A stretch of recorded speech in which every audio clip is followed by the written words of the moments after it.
2019 sera plus clémente que prévu pour les automobilistes. Au 1er janvier, les changements seront effectivement moins nombreux que ceux initialement annoncés par le gouvernement qui, empêtré dans la crise des gilets jaunes, a fait machine arrière sur de nombreux points. Il y avait deux mesures qui avaient été programmées pour 2019. C'était d'un côté la hausse des taxes sur le carburant, ça a été complètement annulé. Et puis il y avait aussi l'entrée en vigueur à partir du 1er janvier d'un contrôle technique pollution beaucoup plus dur pour les véhicules diesel. Ça a été amendé pendant 6 mois. Le changement phare cette année, c'est la prime à la conversion.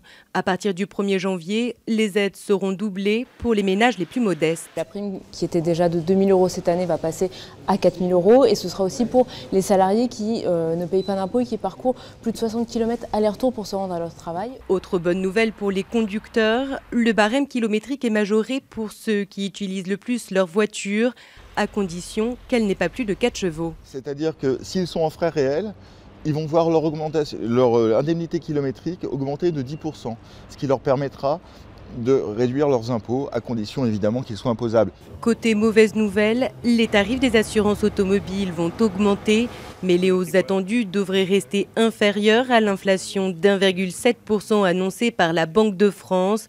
D'après ce spécialiste automobile, le bilan reste donc positif. Les primes d'assurance vont être minimes, les possibilités de primes à la conversion vont être importantes. C'est une année globalement assez positive. Un coup de pouce sera aussi offert aux jeunes conducteurs. Dès le 1er janvier, ils pourront suivre une formation de 7 heures pour réduire d'1 an la durée de leur permis probatoire.